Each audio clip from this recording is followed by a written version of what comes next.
नमस्कार, स्वागत आपका। मैं हूं आपके साथ अनंत और आप देखना शुरू कर चुके हैं जी कचहरी। आज की कचहरी में उस मुद्दे पर सुनवाई जिस पर आज देश भर में चर्चा है।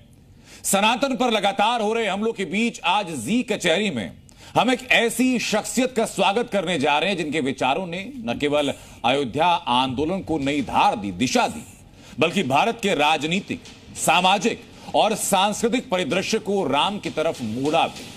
लेकिन विडंबना कहें या फिर एजेंडा, लेकिन यथार्थ यह है कि आज भी विपक्ष लगातार सनातन को लेकर के असंख्य सवाल उठाता है। हालिया प्रकरण में कभी कथावाचकों की फीस पर तंज, कभी संतों को लेकर जाति सूचक टिप्पणियां और कभी नेम प्लेट और पहचान को लेकर विवाद। और इसलिए सवाल यह भी उठता है कि क्या सनातन की अस्मिता को बार बार चुनौती सिर्फ राजनीतिक लोभ में दी जाती है? क्या निजी राजनीतिक स्वार्थ इतना बड़ा बना लिया गया कि सनातन धर्म को बुराइयों का गठजोड़ तक कहने में परहेज नहीं किया जाता?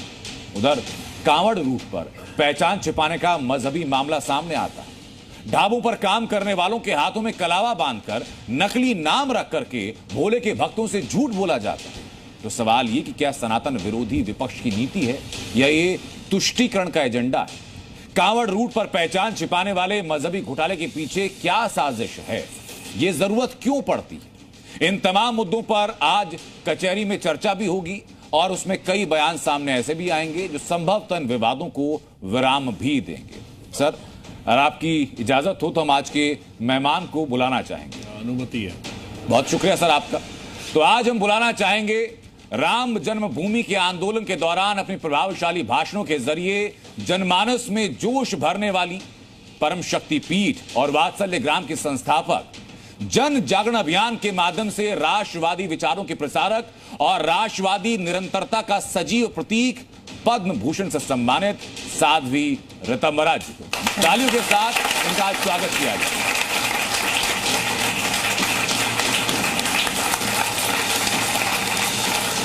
नमस्कार भाई साहब।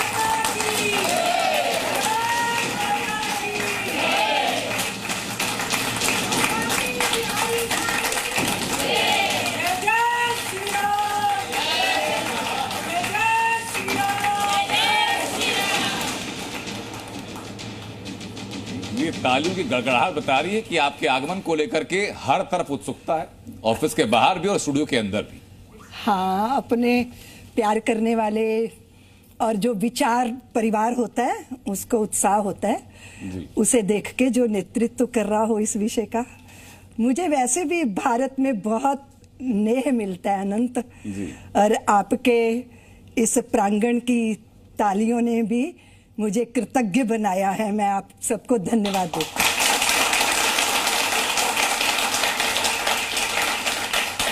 आमतौर पर इस कचहरी में जिन मेहमानों को हम बुलाते हैं उनका विवादों से नाता होता है, वो जो कुछ कहते हैं उनसे विवाद हो जाता है। लेकिन संभवतः पहली बार ऐसा हो रहा है कि ऐसे मेहमान हमारी कचहरी में हैं जिनके कुछ कहने से हम उम्मीद करते हैं कि विवादों पर विराम लग जाएगा। सबसे पहले मुझे बताइए कि आज के परिदृश्य में जो एक त्रिकोण बन चुका है वो आस्था, विश्वास और राजनीति का बन चुका है, कैसे आप इसको देखती? देखिए, हम राजनीतिक क्षेत्र में हों या सामाजिक क्षेत्र में हों या धर्म के जगत के अनुयायी हों, हर चीज के साथ अंतर्गुम्फित है। हम एक दूसरे से प्रभावित होते हैं, इसको हम झुटला नहीं सकते। लेकिन एक दृष्टि सर्वोपरि होनी चाहिए, राष्ट्रहित सर्वोपरि है। और जब ये होता है तो हमें हमारी मर्यादाएं, हम समझते हैं कि भाई स्वतंत्रता और उच्छृंखलता में फर्क होता है। अनुशासित होना यानी शासित होना नहीं होता, ये विवेक हमने आ गया। आपने कहा कि स्वतंत्रता और स्वच्छंदता में फर्क होता है, लेकिन आज की तारीख में हम ये बात के गवाह बन रहे हैं कि राजनीतिक लोग खास तौर पर धर्म को लेकर जो बोलते हैं, पब्लिक के बीच में कंफ्यूजन हो जाता है कि वो स्वतंत्रता के साथ बोल रहे हैं या स्वच्छंदता के साथ बोल रहे हैं। खास तौर पर जब हम सनातन की बात करते हैं तो सनातन की रीतियों को लेकर के, सनातन के रिवाजों को लेकर के, विश्वास को लेकर के कई बार उंगलियां उठा दी जाती हैं। तो इसको आप राजनीति को पूरक साथ में मानती हैं या आप मानती हैं कि इस प्रकार की राजनीति गलत है? मैं आगे इसी शो में उनके उदाहरण भी आपको दूंगा। देखिए अनंत, ये तो वोट की राजनीति है। सनातनियों को गाली देना, परंपरा को कोसना आज से थोड़ी चल रहा है। इस देश की आजादी से पहले ये जो है मानसिकता, उसी की वजह से हम सब लोग आत्महीनता के शिकार हुए। लेकिन सौभाग्य ये है कि ये जो वितंडावाद करते हैं लोग, टिप्पणियां करते हैं, समाज उनसे संचालित नहीं है, उनसे संचालित नहीं है। इसलिए समाज को पता है कि मेरा सत्य क्या है। लेकिन सनातनियों का सत्य ये भी है कि वो मुखर नहीं होता, उसे पीड़ा होती है, लेकिन वो पीड़ा को जल्दी व्यक्त नहीं करता। लेकिन ऐसी राजनीति करने वाले नेताओं के होच्छेपन को वो समझता है। कभी कभी चक्कर में आता है, और चक्कर में आता है वो भी कारण है जातीय अभिमान। देखिए, जातीय स्वाभिमान अलग बात है, क्योंकि हर जाति, हर समाज ने एक संत दिया, एक अच्छा व्यक्ति नेतृत्व के लिए दिया। उतना विवेक जिस समाज के पास है कि नहीं ये सही नहीं है, तो उसे लक्ष्मण रेखा पता है, इधर या उधर के बीच की एक बारीक रेखा। समाज भारत का अनंत वैसा ही है उसका चिंतन, जैसे पानी का जहाज जितना बाहर दिखता है उससे दुगना पानी के भीतर होता है। अब मैं सीधा आज के विवाद को लेकर के आता हूं। उत्तर प्रदेश में मतलब इस वक्त सावन के महीने में कांवड़ यात्रा की आगाज होने वाला है। जो शिव भक्त हैं वो अपनी यात्रा भी करने जा रहे हैं। इसी बीच में पिछले साल भी विवाद था और इस साल भी विवाद आ रहा है, और विवाद का नाम दिया जा रहा है मजहबी नाम बदलना। उत्तर प्रदेश में खासतौर मुजफ्फरनगर के बेल्ट में ऐसे कई ढाबे सामने आए जिनके मालिक सनातन को नहीं मानते हैं, मुस्लिम हैं, लेकिन वो ढाबे का नाम हिंदू नाम रखते हैं। ढाबे पर काम करने वाले कई ऐसे मामले सामने आए जो धर्म से इस्लाम को मानते हैं, मुस्लिम है, लेकिन हाथों में कलावा, माथे पर तिलक और हिंदू नाम रख के करते हैं। इस बात को लेकर ऐतराज जता रहा है। अब यहां पे दो पक्ष है। एक पक्ष ये कहता है कि भैया उनकी आजादी है, वो समझते हैं कि उनका काम बेहतर तरीके से चलेगा तो उनको करने देना चाहिए। एक पक्ष ये कहता है कि वहां पर जो हिंदू लोग जा रहे हैं, जो कांवड़िए जा रहे हैं, ये उनकी आस्था के साथ खिलवाड़। आप खुद को किस पक्ष में देखती हैं? नहीं, मैं पक्ष विपक्ष में नहीं हूं, मैं ड्रामे के पक्षधर नहीं हूं। ये जो ड्रामा हो रहा है ना, आप हर जगह अपनी पहचान के साथ जीना चाहते हो, आप पहचान के साथ विद्यालयों में जाना चाहते हो, वहां की व्यवस्था के विरुद्ध आप सड़कों पे उतर आते हो, फिर आप अपनी पहचान छुपाकर एक समाज को धोखा देना, ये तो उचित नहीं है। मुझे लगता है अपनी पहचान जिसके साथ आप मरने और मारने पे उतारू हो जाते हो, स्वार्थ लिप्सा में अपने आप को धोखा मत दो, क्योंकि किसी दूसरे को धोखा देना नहीं है, ये वो स्वयं ही कुफर कर रहे हैं माथे पे तिलक लगा के। फिर जन्नत जो है वो मिलेगी नहीं, गड़बड़ हो जाएगा। मैं इसी विवाद को लेकर के समाजवादी पार्टी के नेता हैं एसटी हसन, उन्होंने ढाबों में जाकर के लोगों का धर्म पूछने को कैसे परिभाषित किया है, एक बार जरा वो सुनवाता हूं मैं आपको। हाँ, ठीक है। ये देश के दुश्मनों से मिले हुए लोग हैं जो देश के अंदर शांति नहीं चाहते, जो हिंदू मुसलमान करके यहाँ की आबादी को बांटना चाहते हैं। किसने ये राइट दिया इनको कि ढाबों की चेकिंग करें? ये किसने इनको ये राइट दिया कि लोगों की पैंटें उतरवाएं? क्या इनमें और उन आतंकवादियों में कोई फर्क है जिन्होंने धर्म पूछ के पहलगाम के अंदर गोलियां मारी थी?